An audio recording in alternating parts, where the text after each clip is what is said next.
Hey, you're listening to Faith in Action. I'm your host, Matthew Nowland. And I'm Shawn Graham. We lead Conservative Christians of Tennessee, and we are thankful you're listening to this show. Conservative Christians of Tennessee exists to analyze political policy and politicians in Tennessee, and all from a conservative Christian worldview, whether they have a clerical collar or a bad suit or are in Nashville. We're going to look at them all to support conservative Christians of Tennessee in our educational efforts, our public policy analyses, and any other needed endeavors. You can give a one-time or a recurring gift at patreon.com/TN Christian. Now, we want to glorify God, and the way we want to do that is by helping you to glorify God. So if you have any questions or comments that you think would be helpful to us or to you, you can reach me directly by emailing Matthew@tnchristian.com. Or Shawn, SHAWN, @tnchristian.com. And today's show is brought to you in the Memphis area by Herbi-Systems. Give Herbi-Systems a call at 901-290-7774 for all your lawn care needs. Since 1984, Herbi-Systems has been the premier lawn care and landscape company in the Mid-South. So give Herbi-Systems a call, 901-290-7774, or visit Herbi-Systems.com and let them kill your weeds. Our scriptures for today are from Ezekiel, the 3rd chapter, verses 10 through 11. Moreover, he said unto me, Son of man, all my words that I shall speak unto thee, receive in thine heart, and hear with thine ears, and go, get thee to them of the captivity, unto the children of thy people, and speak unto them, and tell them, Thus saith the Lord God, whether they will hear or whether they will forbear. Listeners, we have a nation today, and it seems to be led mostly by cowardly lions. Leaders bluster and they growl, but in reality, they lack the courage to stand up to any mouse that has truth on their side. Recently, we watched as Senate confirmation hearings for today's guests turned really into a circus sideshow, and all for one reason, because elected officials lack the courage to listen to the truth. These committee members worship the spirit of the age, which is a feelings-first spirit that leads to feelings-first governance. Because of their blind acceptance of lies, Republicans and Democrats in D.C. turned what should have been a great appointment into a display of woke worship. It could have been right out of the Southern Baptist Convention 5 years ago. These elected officials told the world they want to believe the lies of the world more than the truth. President Trump nominated Jeremy Carl for the post of Assistant Secretary of State for International Organization Affairs. Jeremy Carl would have been excellent in that position since he is incredibly qualified in that arena. His entire life's work gives him the experience and the wisdom to know how to oversee groups like the United Nations. The woke, anti-Israel, anti-white, anti-Christian, anti-truth United Nations that should be bulldozed anyway. The UN that lies about racial inequity. Yes, that UN. But that's just it. Jeremy Carl has a track record of calling out racism. Jeremy Carl has a track record of calling out lies. Jeremy pushes back on political overreach no matter where he sees it. Members of the Senate Foreign Relations Committee found facts to be too much to handle. But the predictable comments came when the committee realized Carl pointed out the very real cultural discrimination that has been going on against whites. In his book, he dared to write, quote, whites such as this author who advocate for their legitimate interests will be falsely labeled as white nationalists and like, thus raising the costs of speaking out to a level that most find unacceptably high. And Jeremy Carl found out exactly how high the cost of truth is. The Republicans on the committee could not even come together to advance his nomination. Because of Republican stupidity, it was clear that Jeremy Carl's nomination was going nowhere. So being the ever bold champion of truth, Jeremy removed his name from consideration and walked away. The truth was told, people could not face it. And now the woke lies of this age will continue to harm more people. And folks, we're happy to have Jeremy Carl back with us again, fresh from his congressional hearings. Jeremy is a senior fellow at the Claremont Institute, where his primary focus is on immigration, multiculturalism, race relations, and nationalism in America. Now, prior to joining Claremont, Jeremy worked for decades as a research fellow at the Hoover Institute at Stanford University, serving as a policy advisor. He is the author of the book, The Unprotected Class, How Anti-White Racism is Tearing America Apart, which has received substantial national attention, again, even becoming the focus point of a congressional hearing. His political writing and commentary has been featured in and cited by outlets such as Fox News, CNN, the New York Times, and Time Magazine. Jeremy Carl, welcome back to Faith in Action. It's a pleasure. Thanks so much. It's a real pleasure to be with you. So we need to get two things out. First, when we had you on last time, we talked about your book and we told everyone lacking reading comprehension that folks were going to call you racist. You predicted exactly how they would react in your book. So that's point one. But secondly, we want to both thank you for being brave enough to speak the truth without bending to incredible pressures. I mean, it's crazy to watch from far away, but incredible pressures that were put on you as people tried to paint you as a racist. We need more people who are willing to stand alone for truth. Where did you get that kind of courage? Well, thank you. I mean, I wouldn't want to claim anything very much for me, but I will tell you, this was truly a situation where I just put on the full armor of God beforehand. And that was the whole difference. I went in, I knew that I was metaphorically Daniel going into the lion's den. And I knew that they were going to say the sorts of things that they did say about me. And it wasn't really my own strength that was leading me to whatever helpful thing I was able to do, but really just that I was trusting in God. And that was really, God was my audience. You know, that was it. I mean, I wasn't worried about whatever the Senate was going to say about me or what the media was going to say about me. I just was interested in the truth, as you guys so quickly put it. And so I wasn't afraid from that perspective. I was actually really calm during the entire hearing. And I think it was more difficult for my friends and my family and folks like that, my friends from church, who are not particularly political people, to kind of see me get dragged through the mud like that. But as for me, I kind of, I was prepared and ready for what happened. Disappointed, obviously, but not surprised. Yeah, apolitical people are like the weirdest kind of political people.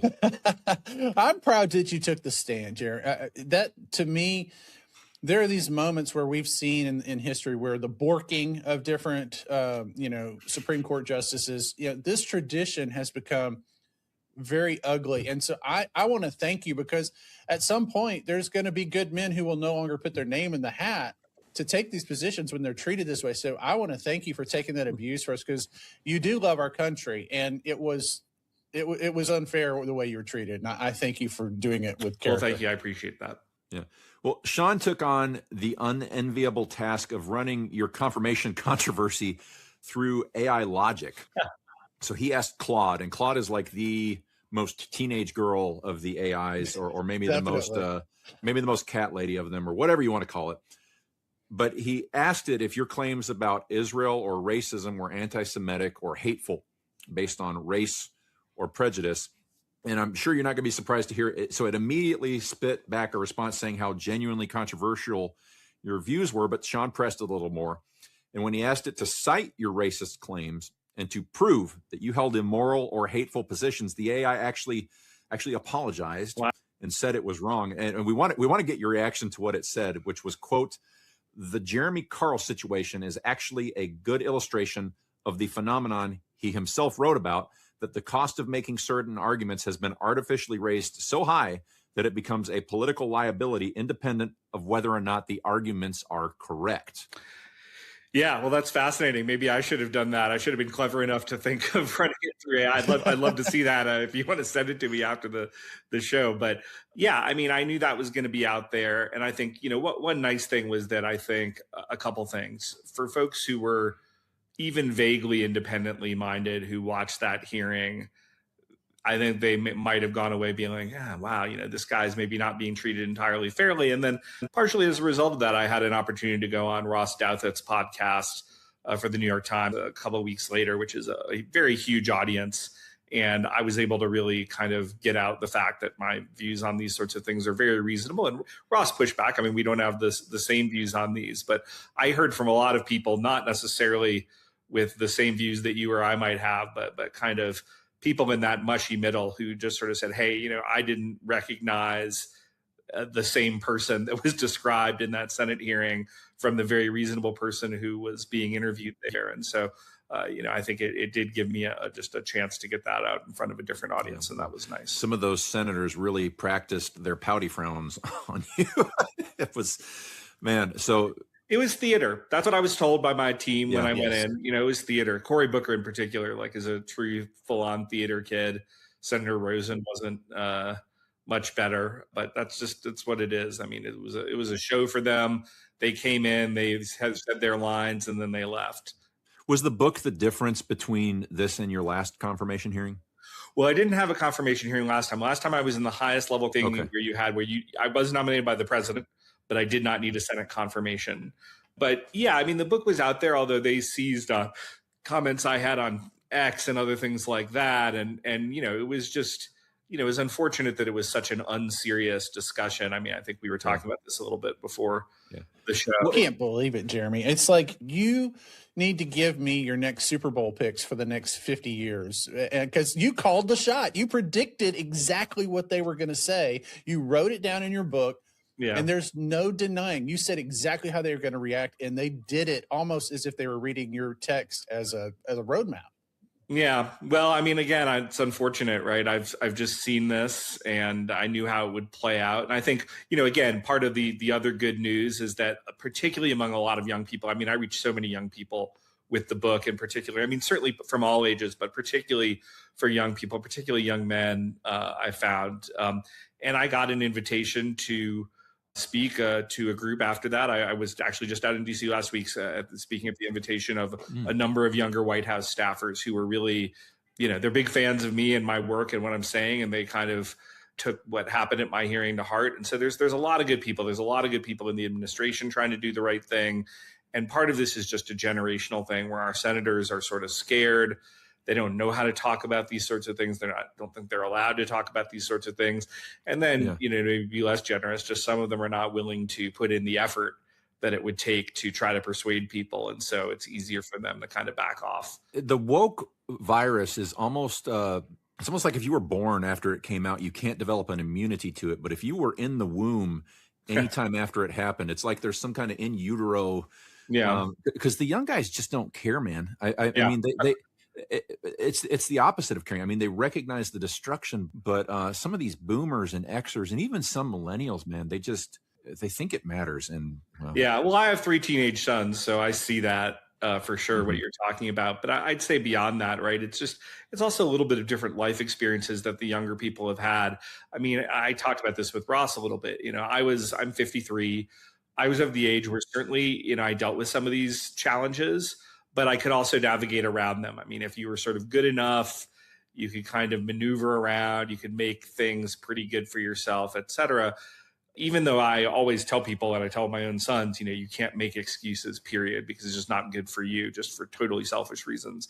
But the reality is for the generations below me, certainly when you start getting into the younger millennials and the Zoomers, there was no escape for them. And so this reality has been just frankly pretty oppressive for them, and they're going to speak out about it, and they're not going to be apologetic. Yeah.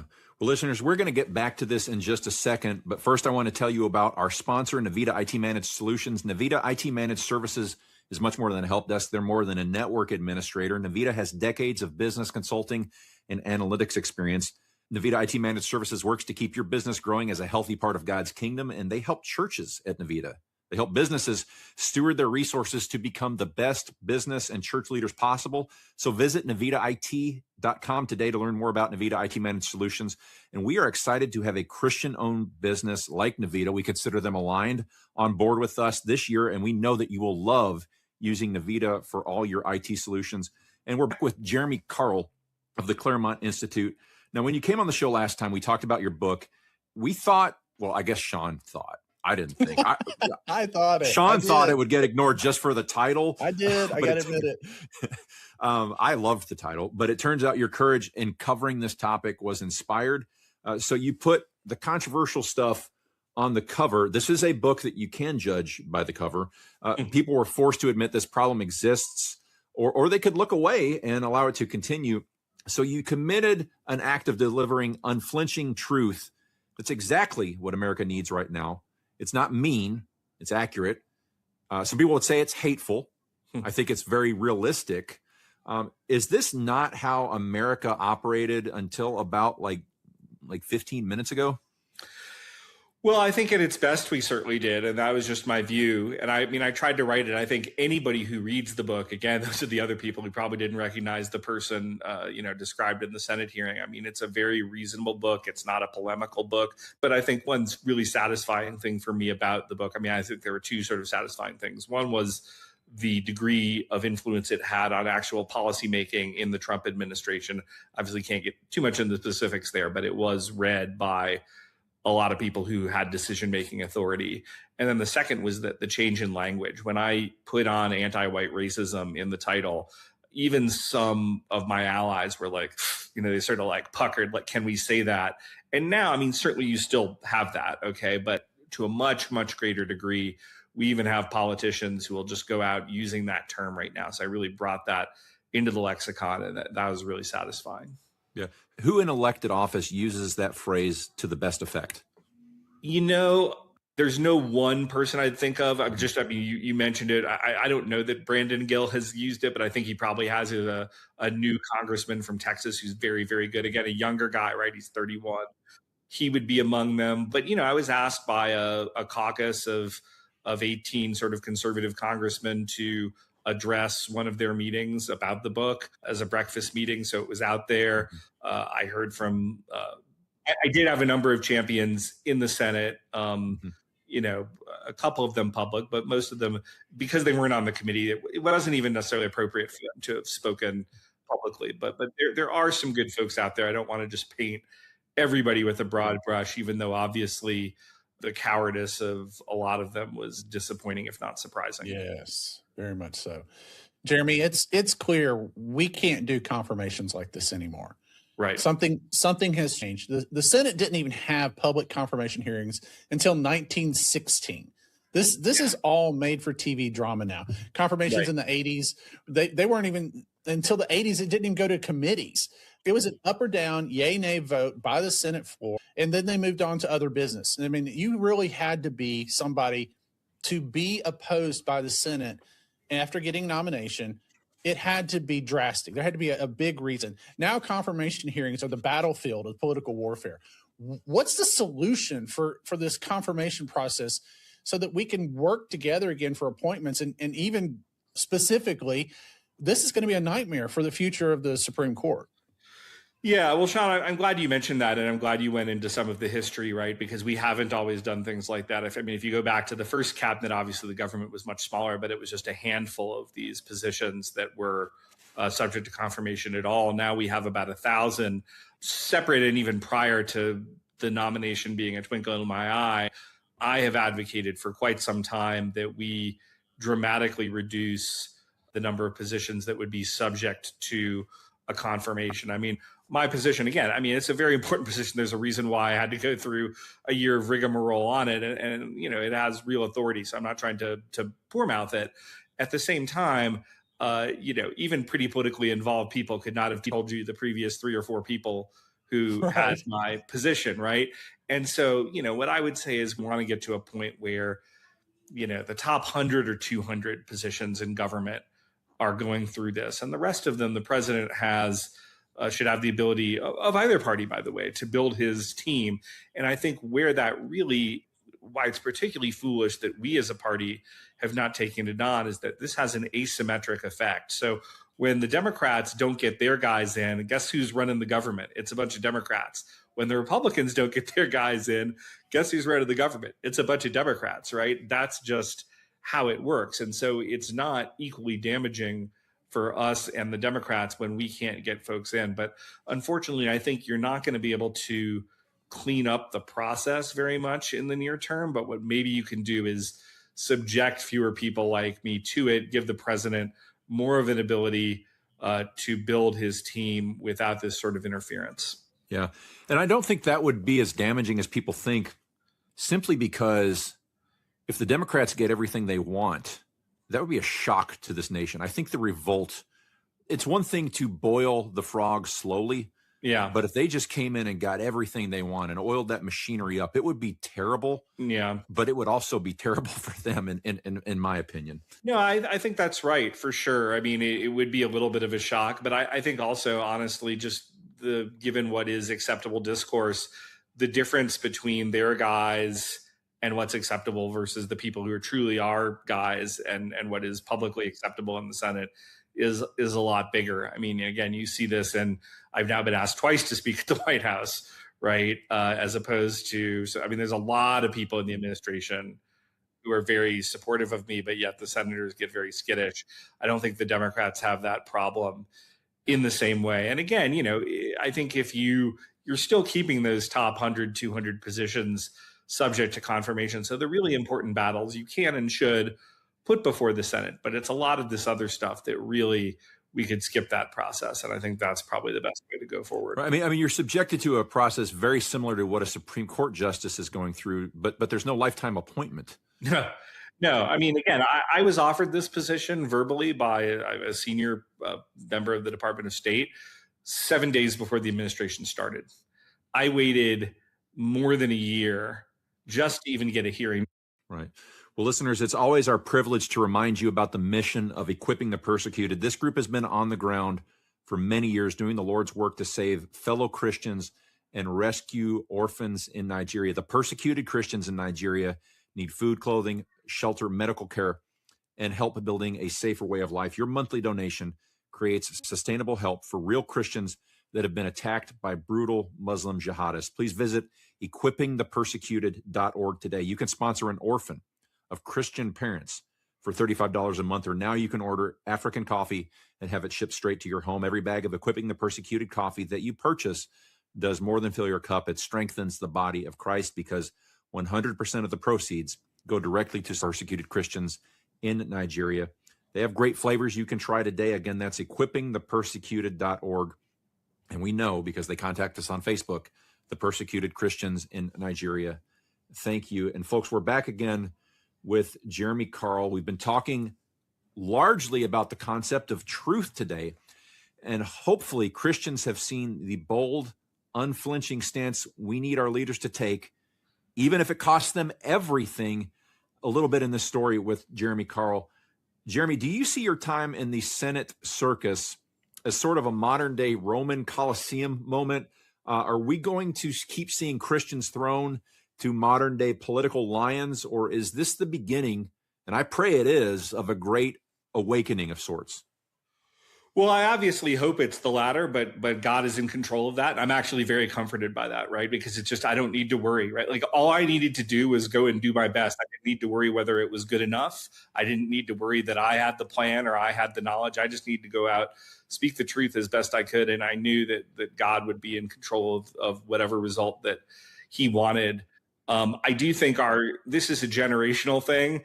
I fully expect that, in 40 years, I'll be tottering up on some stage to receive some award for bravery, because we'll be, like long past the time that it would have actually substantively mattered for me. But hopefully this will be a turning point, right? That's the goal. I mean, the other possibility is it just will sort of keep getting worse. But I actually do think that what we're doing is not sustainable. The Lord, it seems like he created this world in a way where people end up screaming for competency if it's removed for some unnatural reason. And that's really, that's the hope of young men. When they see somebody like you have gained influence despite, I mean, you said earlier, you're sort of in that borderline age group, but you've really gained a lot of influence specifically because you have a competent ability to analyze and write on topics. So, just to any young men, I hope that they realize that competency is a lifeline that the Lord is throwing to them in a way. So we saw Claremont recently released a book that celebrated a 25-year milestone. You guys are coming up to 25 years this fall. You do amazing work, and congratulations to Claremont. We love Claremont. I mean, I think we said last time how many Claremont folks it seems like we interview. What's next for Jeremy Carl and Claremont?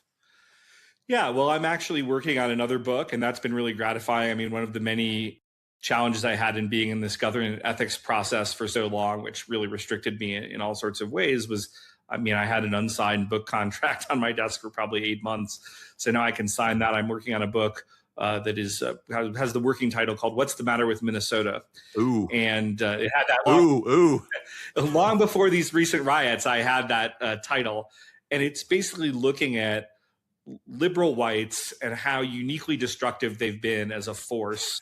And again, just like my first book, it's not a polemical book. It's really analytical. And in fact, from a Christian perspective, I actually locate the origins of this in Unitarianism in the early 19th century, when you have guys coming up at Harvard denying the Trinity, that leads to the social gospel, and that leads to leftism. I mean, I'm obviously giving you the speed running thing, Jewish leftism, feminism. I talk about all these things in the book, but that's the book I'm working on next. I'm hoping to get that done in the next 6 months or so, and then hopefully get it out in the marketplace pretty soon. Yeah. As we close today, I want you to remember the words of Charlie Kirk. Jeremy Carl is terrific. Everybody go buy the book. They're going to do their best to censor it, to smear it, and to slander it. It's a significant accomplishment.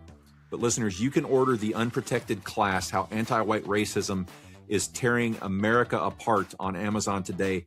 Listeners, speak the truth. Thank you for stopping by each week to stay informed on these issues as they relate to our church and our families. Remember that on tnchristian.com, we have links to past shows. If you want to support our work, be sure to visit patreon.com/tnchristian. And until next week, remember our favorite promise from the book of Exodus. It is true. The Lord shall reign forever and ever.